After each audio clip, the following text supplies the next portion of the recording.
Nos diz assim a palavra do Senhor. Havendo Deus outrora falado muitas vezes e de muitas maneiras aos pais pelos profetas, nestes últimos dias nos falou pelo Filho, a quem constituiu herdeiro de todas as coisas, pelo qual também fez o universo.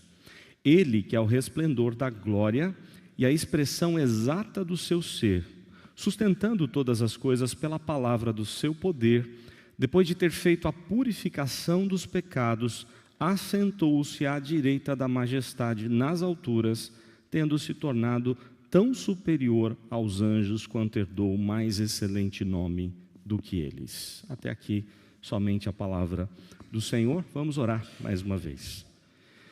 Muito obrigado, Deus, por estarmos juntos e mais uma vez pedimos para esse momento de estudo da Tua Palavra, que o Senhor fale ao coração de todos nós. Te louvamos porque o Senhor já tem falado pela leitura das Escrituras e pedimos a Deus que nós possamos entendê-la, que o Teu Santo Espírito, mesmo que inspirou o autor dessa carta, trate do nosso coração e transmita, ó Deus, toda a graça, toda a instrução, o encorajamento, a força, o consolo, a exortação, tudo aquilo que precisamos, vindo, ó Deus, da Tua Palavra. Pedimos a Tua bênção nessa hora de estudo da mesma, que as preocupações do nosso dia a dia, da semana, possam ficar de lado nessa hora, que o Senhor nos dê uma mente cativa à obediência a Cristo, para entendermos o recado do Senhor nesse momento.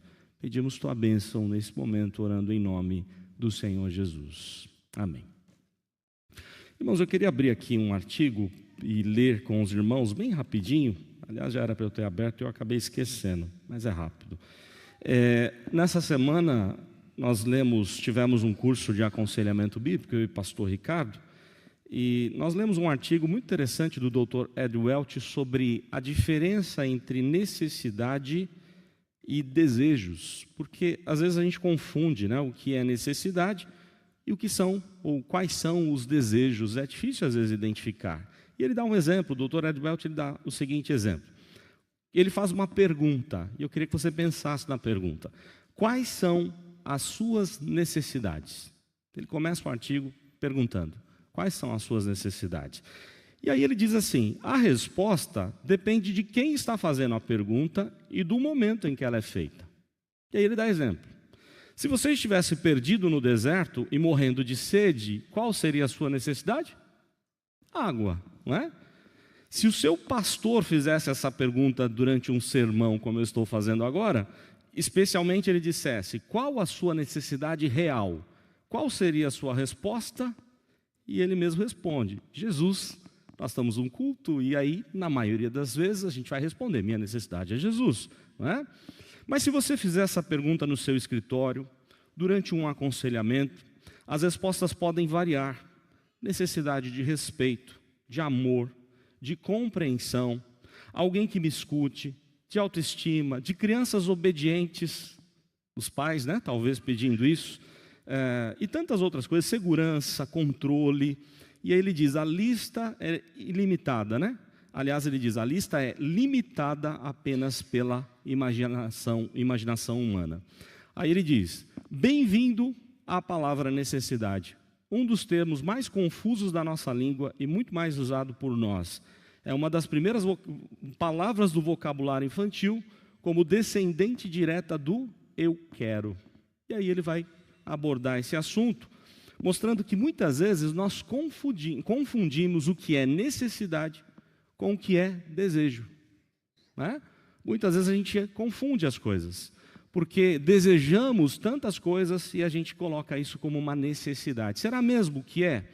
E ontem lá no curso de aconselhamento bíblico, o professor lembrava-nos daquele momento de Jesus no deserto, na tentação do deserto, quando Satanás chega para Jesus e diz o quê? Transforma essas pedras em pães, 40 dias sem comer, uma necessidade enorme de comida Jesus tinha ali naquele momento, e Satanás pega uma das necessidades reais, né, ou real ali em Cristo, e diz a ele, transforma em pães. E qual foi a resposta mesmo de Jesus? Nem só de pão viverá o homem, mas de toda palavra que procede da boca de Deus. Ele cita Deuteronômio 8, uma citação de Moisés ali. Então, olha só, a necessidade de Jesus não era real? Claro que era. 40 dias sem comer, uma necessidade de fome muito grande. No entanto, a maior necessidade de Jesus qual é? O conselho de Deus, a palavra de Deus, o mandamento do Senhor. Então nós temos necessidades, nós temos desejos, confundimos muitas vezes necessidades com desejos, mas mesmo as nossas necessidades reais, elas não são mais importantes do que as necessidades espirituais ou do que a maior necessidade, que é a palavra de Deus, que é a pessoa de Deus, Deus Pai, Deus Filho e Deus Espírito Santo em nossa vida. E é isso que o autor aos Hebreus está mostrando em sua carta. Uma carta que poderia ser chamada de sermão. Ela tem mais característica de sermão, por isso ela é usada, o termo usado na própria carta lá no final é exortação. Né? Exortação no sentido de encorajar a igreja diante de uma situação muito crítica que a igreja vivia. A igreja passava por tremenda tribulação, perseguição. Não sabemos exatamente em qual momento da perseguição, muito provavelmente no ano 49 com o imperador Cláudio. Não foi uma perseguição sangrenta, mas propriedades eram confiscadas, pessoas perdiam seus empregos, ou talvez no ano 60 em diante ali com a perseguição de Nero, e aí uma perseguição muito mais sangrenta. Foram os dois piores momentos ali do primeiro século, antes da queda de Jerusalém, antes do ano 70. Não sabemos exatamente qual o momento de perseguição. O fato é, a igreja está passando por uma tremenda tribulação, por tremenda perseguição. E aí algumas pessoas pensam assim, quando vem a tribulação, a purificação da igreja. De alguma forma isso é verdade, não é? Porque, vamos supor, né? Vem tribulação hoje para nós, perseguição. Aqueles que se dizem nominalmente crentes vão deixar de ser crentes, não é verdade? Tem um monte de gente aí, principalmente artistas da TV, que dizem ter passado por uma conversão, e aí a gente percebe que isso dura alguns meses, daqui a pouco eles estão fazendo as mesmas coisas da vida antiga, e aí você percebe, não houve conversão genuína. Então a perseguição traz uma certa purificação, traz. Mas irmãos, em nenhum momento a Bíblia ensina você a pedir perseguição. Pelo contrário, lembram a orientação de Paulo a Timóteo? Orar pelas autoridades para quê? Para que tenhamos dias melhores, não dias de perseguição. Então, apesar da perseguição trazer benefícios, porque quando Deus manda, Ele purifica a sua igreja, nós não somos orientados por Deus a pedir perseguição. É o contrário. Pedir paz. Pedir tranquilidade, para a gente continuar a viver de acordo com a vontade de Deus e a pregar o Evangelho. O doutor Augusto ele diz assim, nem todos têm o chamado para ser herói. No momento de perseguição, muitos vão se desanimar pelo caminho, muitos vão se entristecer. E aí ele mesmo diz, nós não podemos julgar essas pessoas e dizer que elas não são crentes, só Deus sabe o coração de cada um. Mas o fato é, no momento de perseguição, muita gente vai ficar abatido, angustiado, chateado, e esse é o momento que a igreja vivia. A igreja passava por um tremendo abatimento, tristeza, angústia, desânimo. E alguns, se aproveitando disso, diziam, voltemos ao judaísmo. Ele está escrevendo a judeus cristãos convertidos ao cristianismo. Mas havia uma pressão dizendo, está vendo, não adiantou nada você ser crente, parece que a sua vida piorou, então retorne ao judaísmo. O judaísmo sim, traz as alegrias e tudo mais. Então o autor aos Hebreus vai mostrar que nada é melhor do que Cristo. Cristo é tudo o que nós precisamos. Nós não precisamos retornar às práticas do Antigo Testamento, porque justamente ele vai comprovar nesse sermão, nesse grande sermão, nessa grande carta, tudo aquilo que foi escrito no Antigo Testamento se cumpriu em Cristo. Então eu preciso do Senhor Jesus. Esse é o foco principal de toda a carta aos Hebreus. Olharmos para Cristo como Senhor e Salvador da nossa vida, suficiente Senhor e Salvador. Aliás, ele faz uma questão muito, muito curiosa aqui no primeiro capítulo, porque nesse trecho que nós lemos, ele usa 7 características, 7 marcas de Jesus aqui, e no decorrer do capítulo, ele vai fazer 7 citações do Antigo Testamento sobre Cristo. Nós não vamos ler os demais versos hoje, mas é interessante o jeito que ele trata os números, de uma forma judaica de compreender, de escrever. Para o judeu, o número 7 é o número de Deus, é o número perfeito. Deus é o número de Deus. Deus criou todas as coisas em 6 dias, descansou no 7º. Então ele faz exatamente esse jogo de palavras, de ideias, para mostrar ao judeu: Cristo é a perfeição de Deus, Cristo é o Senhor absoluto. Por isso ele usa 7 questões aqui para Jesus e 7 citações do Antigo Testamento no decorrer dos versos sobre Jesus também. Mas olha que curioso, eu falava no domingo passado, nós não sabemos exatamente quem escreveu essa carta, vários pensadores, né, já disseram de muitos nomes. O que se sabe hoje pelos estudos, né, pelos grandes estudiosos, que deve ser alguém ligado ao apóstolo Paulo. Tem muito da teologia paulina, mas não da forma paulina de escrever, então muito provavelmente não é Paulo, mas alguém muito ligado a Paulo. E os 2 nomes que mais prevalecem entre a academia da teologia é o nome de Apolo, também companheiro de Paulo, e alguém profundo conhecedor da língua grega, porque o grego aqui é muito rebuscado, muito mais do que em outros escritos. Pode ser que tenha sido Apolo. As citações do Antigo Testamento é da Septuaginta, ou seja, do Antigo Testamento em grego, e Apolo tinha contato com esse material, mas pode ser que seja Barnabé, porque Barnabé era levita, e ele conhece profundamente todas as questões da lei, dos cerimoniais da lei, do sacerdócio, e aqui há várias questões referentes ao sacerdócio. Por isso que nós falamos já com a igreja, enquanto eu exponho Hebreus, o nosso irmão pastor Ricardo vai expor Levíticos, porque eles fazem um diálogo um com o outro, principalmente com Levíticos, com todo o Pentateuco, mas principalmente com Levíticos. Então pode ser que tenha sido Barnabé, não sabemos exatamente quem escreveu, mas a maneira como escreve, em toda a carta, em todo o sermão, é mostrar que Cristo é o cumprimento do Antigo Testamento. Nos mínimos detalhes, tudo aquilo que foi dado lá no Antigo Testamento faz sentido na pessoa de Jesus. Então o que ele está dizendo ao judeu: vocês não precisam mais esperar o Messias, ele chegou na pessoa de Cristo. Cristo é a promessa de Deus, o Messias prometido, e ele vai confirmar isso usando o Antigo Testamento. Aliás, nesses poucos versos aqui, ele vai tratar dos 3 grandes ofícios do Antigo Testamento. Os irmãos lembram? Quais eram os ofícios que recebiam uma unção especial do Espírito Santo lá no Antigo Testamento? Quais eram? São 3. Profeta, sacerdote e rei. Não é verdade? Deus levanta esses homens, capacita-os com a unção nada mais é do que a habilitação e capacidade, o poder de Deus para exercer a função de profeta, sacerdote e rei. Então eram esses os 3 ofícios. E esses 3 ofícios se cumprem em quem? Os irmãos lembram? Em Cristo. Cristo é o profeta por excelência. Lá em Deuteronômio 18, diz que surgiria alguém dentre os irmãos de Moisés que seria o profeta. Ali não diz um dos profetas, o profeta. E esse cumprimento da profecia de Deuteronômio 18 está ligada totalmente a Cristo. Ele é o profeta por excelência. Jesus é o sacerdote. Aliás, ele não é só o sacerdote, ele é o sacerdote e o próprio sacrifício.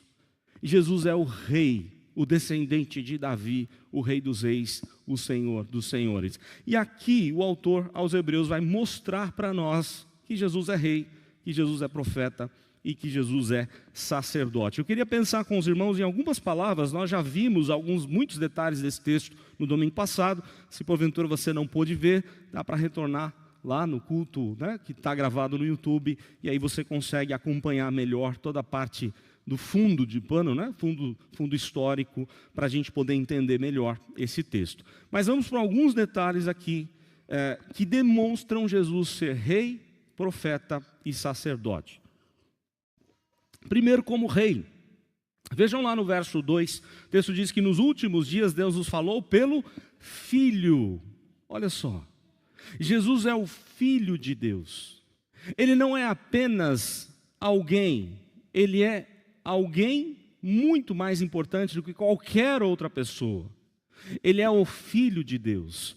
E o texto diz que ele é herdeiro de todas as coisas, ele é dono de todas as coisas. Mas diz mais, tudo aquilo que indica que ele é rei, que ele domina sobre todas as coisas. Ele é filho a quem constituiu herdeiro de todas as coisas, pelo qual também fez o universo. Ele é o criador de todas as coisas. Isso me faz lembrar uma ilustração. Eu já contei aqui algumas vezes na igreja, e os irmãos da década de 70, 80 já ouviram de muitos pregadores. Antigamente essa ilustração estava nos púlpitos, pena que saiu, porque é uma ilustração muito interessante. E eu lembro que recentemente eu ouvia um sermão do Dr. Joel Bick, e ele contou a mesma ilustração, que é a ilustração do barquinho, do menino que construiu um barquinho. Os irmãos devem lembrar. Ele constrói um barquinho todo bonitinho, ele amava aquele barquinho, todos os dias ele brincava com o barquinho. E um dia, brincando lá no rio, perto da casa dele, a correnteza leva o barquinho embora e ele perde o seu barquinho a quem ele tanto amava. Ele construiu o barquinho, ele amava demais aquele barquinho. E os dias foram se passando, ele vai para a cidade e ele encontra o barquinho dele na prateleira, na vitrine de uma loja. Quando ele olha, ele vê, ele reconhece, é o barquinho que ele fez. E ele entra para conversar com o dono da loja e diz: é o meu barquinho. E aí o dono da loja diz: não, você está enganado, isso é meu, eu comprei. Me venderam este barquinho, agora é meu. Se você quiser esse barquinho, você vai ter que comprar, custa tanto. E aí aquele menino sai cabisbaixo, ele vai para sua casa, ele quebra lá o seu cofrinho, as suas economias, e ele consegue trazer tudo que ele tinha. E ele compra aquele barquinho do dono da loja. Quando ele pega o barquinho, ele abraça, dá aquele abraço gostoso no barquinho e diz ao barquinho: você é meu 2 vezes. Uma porque eu te criei, uma porque eu te comprei. Essa é a ideia do que a Bíblia fala de Cristo. Cristo é o Criador, tudo é de Cristo, nada é de Satanás. É engano de Satanás naquela tentação, né? Ele fala: olha, eu vou te dar todos os reinos. Satanás não tem nada, ele é usurpador, ele é o mentiroso enganador. Os reinos todos são de Cristo, ele é o Rei dos Reis, Senhor dos Senhores. Mas muito mais do que ser dono por criação, ele é dono também por redenção. Ele redimiu, ele é Senhor absoluto de todas as coisas. Então o texto diz que ele é herdeiro de tudo, tudo que Deus criou é para ele, não somente feito por ele, é para ele, mas foi ele também quem fez, juntamente com o Pai, juntamente com o Espírito Santo. Então olha só, indicações de Cristo como rei aqui no texto. Ele é filho, ele é herdeiro, ele fez o universo. Verso 3, ele sustenta todas as coisas pela palavra do seu poder. É a palavra do rei, do Senhor absoluto, que sustenta todas as coisas pela palavra dele. Aí, diz um pouquinho mais adiante, no final do verso 3, assentou-se à direita da majestade. Lembram que eu falei no domingo passado daquela citação do trono de Deus, capítulo 4 de Apocalipse? O Pai está assentado no trono, a visão, né, do trono celestial. Capítulo 5, o Cordeiro que venceu, que foi morto e que venceu, ressuscitou, se aproxima, toma o livro que ninguém seria capaz de sequer olhar para ele. Ele pega o livro da vida e ele se assenta no trono com o Pai e começa a tirar os selos do livro. Então olha só, Jesus é o Filho, é o herdeiro, é o Senhor do universo, o Criador do universo, é o sustentador de tudo aquilo que Ele criou, e Ele está assentado à direita do Pai, reinando com o Pai. Irmãos, talvez para o nosso momento aqui, isso não tem tanta diferença. Mas quando a gente está enfrentando as dores da vida, as tribulações da vida, quando a enfermidade chega, quando o desemprego chega, quando as tristezas, as angústias, um problema, quem sabe, familiar, ou qualquer que seja o problema chega, como é bom nós sermos lembrados disso. Eu tenho um Deus que é rei, que domina sobre todos os detalhes do que Ele mesmo criou. Era isso que empolgou o coração da igreja quando leu essa carta.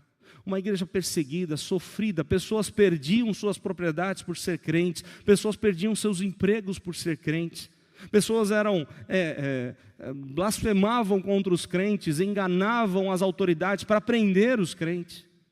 E quando eles olham para essa carta, eles são lembrados: Jesus é rei, ele é o rei, o descendente de Davi, o rei tão esperado.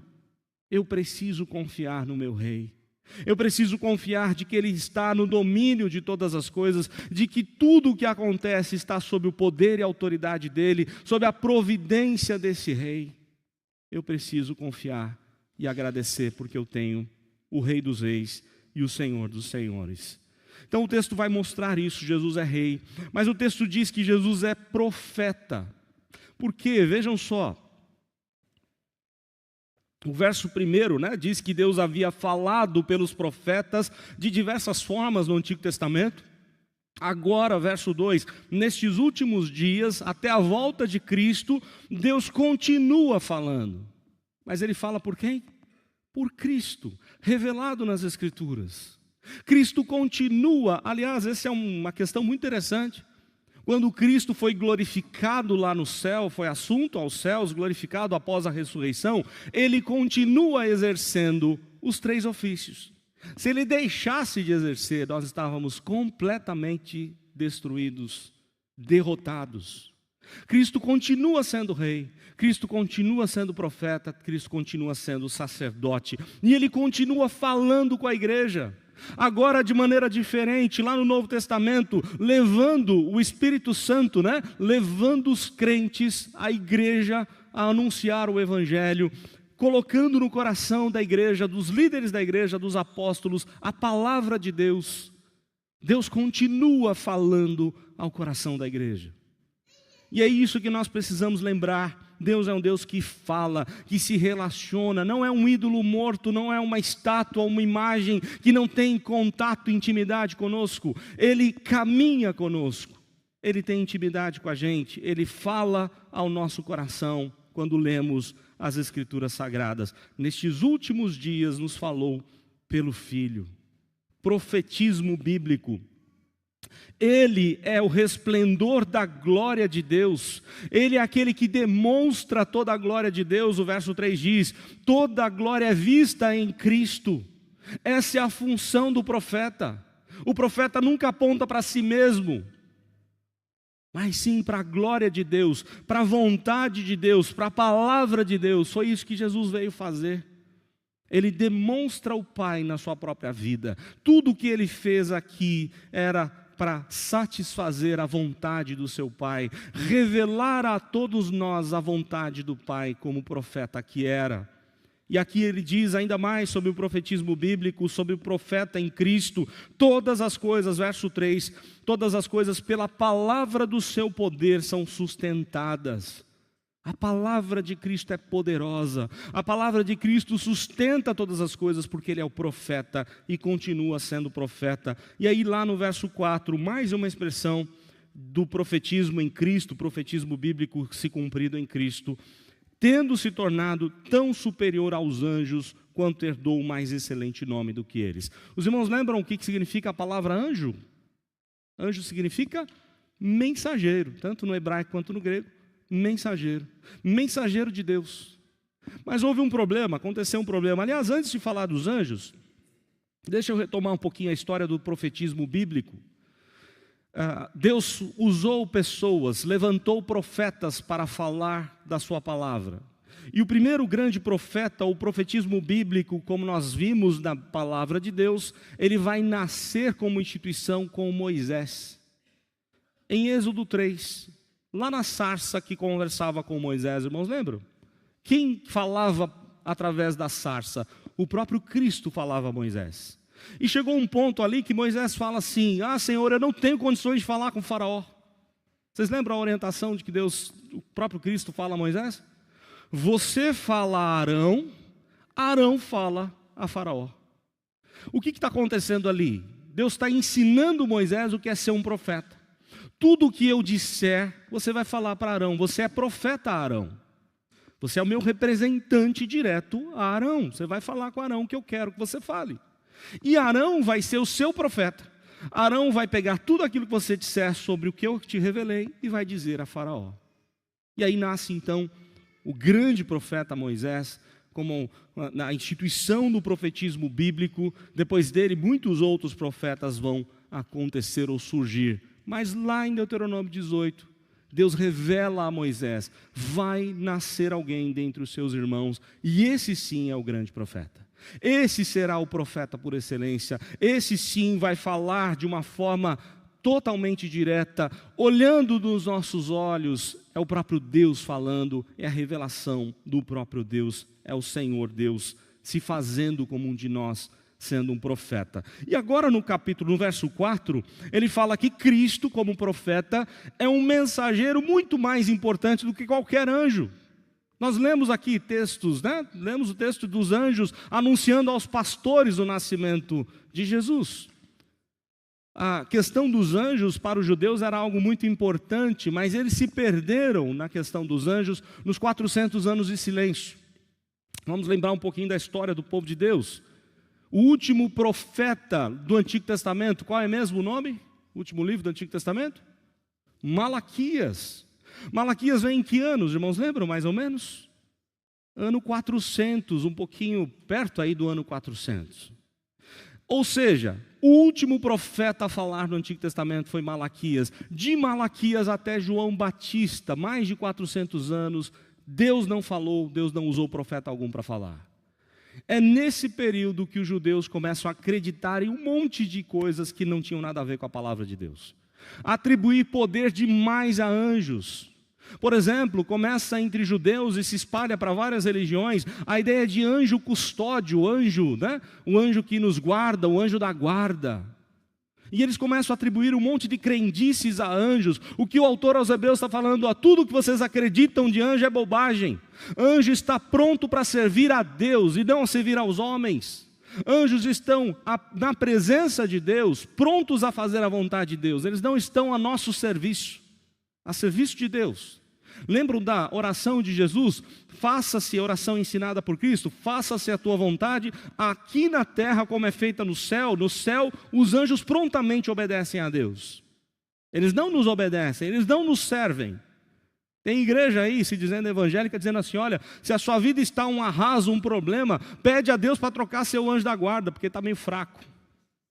Como se um anjo cuidasse da gente. Não. Quando a palavra de Deus diz: o anjo do Senhor acampa-se ao redor dos que o temem, Salmo 34, está se referindo ao anjo do Senhor, que é Cristo. Quando no hebraico aparece o anjo do Senhor, é Cristo, não é uma referência a anjos, a seres angelicais, e sim Ele, Cristo, sempre nos guarda. Ele é o Senhor absoluto. E aqui o autor aos Hebreus vai dizer: parem de acreditar em anjos como se tivessem eles poder em si mesmos. Eles são apenas servos ministradores diante de Deus. Há alguém muito superior aos anjos, e esse é o próprio Cristo, o Filho de Deus. Ele é o mensageiro, ele é o profeta por excelência, tendo se tornado tão superior aos anjos, quanto herdou mais excelente nome do que eles. Nós vamos falar em outro momento, sobre anjos no decorrer do capítulo, porque é uma das questões aqui que o capítulo vai trazer. Então o texto vai dizer que Jesus é maior, aliás é o rei por excelência, Jesus é o profeta por excelência, e Jesus é o sacerdote por excelência, em duas expressões usadas aqui pelo menos. Aliás, olha só que interessante a forma como o verso 3 vai apontar para o sacerdócio de Cristo, Ele é o resplendor da glória de Deus, a expressão exata do seu ser, sustentando todas as coisas pela palavra do seu poder, depois de ter feito a purificação dos pecados, assentou-se à direita da majestade nas alturas. Irmãos, as marcas de Deus estão em Cristo. O texto diz aqui, ele é a expressão exata do seu ser. A palavra expressão usada aqui é a palavra grega caráter. Marca, é como uma impressão, um carimbo, o caráter de Deus, a forma de Deus está em Cristo. É como numa moeda, você olha ali, aquela moeda tem uma imagem. Cristo é o caráter, a maneira de Deus ser revelado está em Cristo. Quando eu olho Cristo, eu vejo Deus, eu vejo o Pai, eu vejo o Filho, eu vejo o Espírito Santo. E aqui, com relação ao sacerdócio, é muito interessante do que ele diz. Depois de ter feito a purificação, Jesus fez a purificação. Jesus é o sacerdócio por excelência, mas ele é também o próprio sacrifício. Lembram que o sacerdote é quem levava o povo de Deus para o momento ali de sacrifício, mas ele não entregava a si mesmo.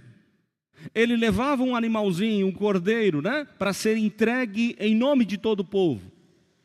Jesus é o próprio sacerdote, mas Jesus é também o sacrifício.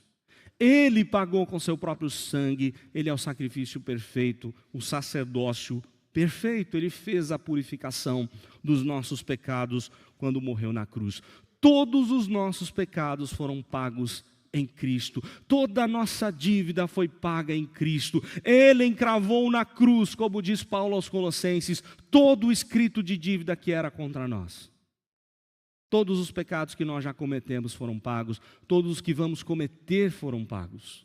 Jesus nos purificou dos nossos pecados quando morreu na cruz no nosso lugar. Isso não significa que nós não vamos procurar ter uma vida correta em santidade. Lembram que Paulo trata desse tema lá em Romanos, se a graça superabundou o pecado, então eu vou viver do jeito que eu quiser, porque a graça vai sempre superabundar. E Paulo vai dizer, de modo algum, pelo contrário, andemos em novidade de vida, porque não somos mais escravos do pecado. O pecado já não tem domínio sobre nós, é o que ele diz lá no capítulo 6. Ele sim nos purificou para que nós vivamos uma vida diferenciada. Então, Jesus é o sacerdote. Irmãos, o texto vai dizer que Jesus aqui assentou-se à direita da majestade. Tem um autor muito interessante, a forma como ele expõe esse trecho, assentar-se, Richard Phillips. Ele diz o seguinte: lá no templo, o sacerdote não assentava, não tinha cadeira para ele sentar. Por que não? Porque era um sacrifício atrás do outro. O serviço do templo, do sacrifício, era um atrás do outro. Eram milhares e milhares de sacrifícios para contemplar todo o povo. O sacrifício começava às 9 da manhã, aliás, eram os 2 momentos de sacrifício, às 9 e às 15 horas. Não é à toa que Jesus chegou ao Gólgota às 9 e às 15 horas ele morre lá na cruz. A hora do sacrifício, às 9 e às 15. Mas esse trabalho do sacerdócio ia por longas e longas horas. Terminava os sacrifícios, ele tinha que cuidar de colocar azeite no candelabro, de ver como é que estava o incenso e tantas outras coisas. Eles faziam rodízio, escala, para ninguém deixar o templo sem serviço, sem abandono ou abandonado. Então, aqui o autor aos Hebreus diz o seguinte: Jesus, quando fez o sacrifício, ele se assentou, diferente do sacerdote. O sacerdote não parava de trabalhar, mas Jesus diz, está consumado, eu já fiz o que tinha que ser feito. Daí ele se assenta junto do trono do Pai, ele pagou a dívida do nosso pecado. Jesus é rei, Jesus é profeta, Jesus é sacerdote por excelência. Algumas coisas que a gente precisa pensar de maneira muito prática para aquele povo e para a nossa vida. Como foi bom para eles serem lembrados disso. Apesar do sofrimento, nós temos um Deus que domina sobre todas as coisas. E isso trazia ânimo, empolgação para o coração do povo de Deus. Lembrar que Jesus é Deus e que domina, Ele é o Filho de Deus, Ele é a promessa encarnada.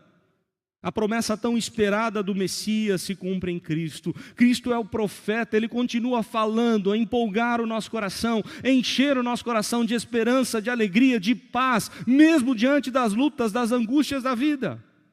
Cristo continua falando quando você abre a palavra, quando você diante da oração, do poder do Espírito Santo, você bebe do Senhor Jesus, e você tem forças para vencer qualquer que seja a tribulação na sua vida.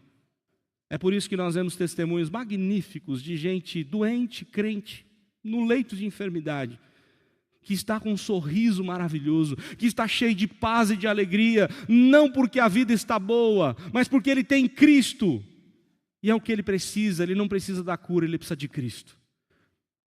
Irmãos, Cristo é o profeta que continua falando ao nosso coração, Cristo é o sacerdote, Ele é quem nos leva a Deus, Ele é quem intercede por nós diante de Deus. Era a função do sacerdote, mas muito mais do que isso, Ele é que se entregou pelos nossos pecados, Ele pagou a dívida do nosso pecado.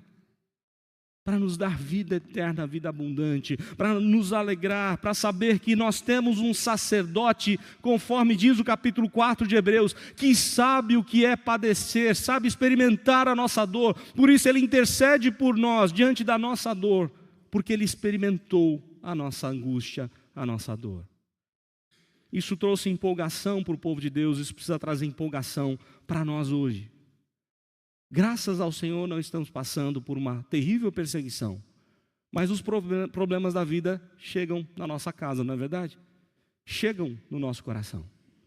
Então, da mesma maneira como essa palavra empolgou o coração do povo de Deus, exortou-os a confiar ainda mais no Senhor, e é o que nós vamos ver no decorrer da carta, andarmos pela fé, olhar firmemente para o autor e consumador da fé, que é Cristo.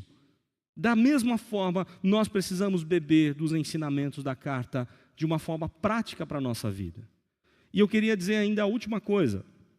Nós precisamos demonstrar ao mundo que Cristo é o Rei, que Cristo é o profeta e que Cristo é o sacerdote. Nós precisamos dizer às pessoas, levar as pessoas a Jesus. Era a função do sacerdote, levar pessoas a Deus. É a nossa função como sacerdote hoje diante de Deus. Nós precisamos levar pessoas a Cristo. Nós precisamos interceder por elas, demonstrar interesse pela dor das pessoas.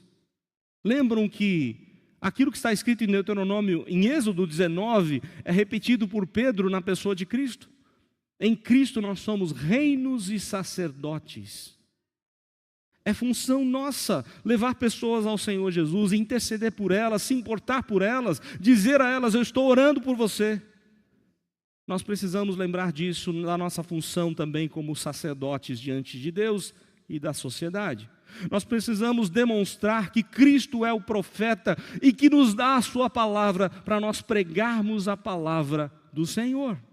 Precisamos anunciar a palavra de Deus aos corações das pessoas, a evangelização, a demonstrar a palavra de Deus às pessoas. Mas mais ainda, nós precisamos demonstrar às pessoas de que Cristo é o nosso Rei. Quando as pessoas olham para nós e veem Cristo reinando, elas passam a glorificar a Deus. De que maneira você está sendo encarado hoje? Será que as pessoas olham para nós hoje e elas reconhecem o reinado de Cristo? Será que elas glorificam ao Senhor? Nós precisamos lembrar as pessoas de que Jesus é Rei e Ele quer ser o nosso Rei, Ele quer ser o nosso Salvador, Ele quer ser o Rei, profeta e sacerdote. Aliás, Ele é. Agora, precisamos saber se Ele é o seu pessoal, né? O seu sacerdote pessoal, o seu profeta pessoal, o seu Rei, o Senhor da sua vida, da nossa vida. Como é bom nós abrirmos as Escrituras e ver que a palavra de Deus é atual demais, ela nunca vai ser desatualizada, porque nós temos o mesmo Deus ontem, hoje e sempre será o mesmo Deus que empolga o nosso coração quando nós abrimos as Escrituras e encontramos paz, alegria, esperança, força para viver nesse mundo caído, por saber que Jesus é aquele que vai cuidar da gente, por saber que Jesus pagou a dívida do nosso pecado e intercede por nós como sacerdote, por saber que Cristo é aquele que fala poderosamente ao nosso coração todos os dias quando lemos as Escrituras.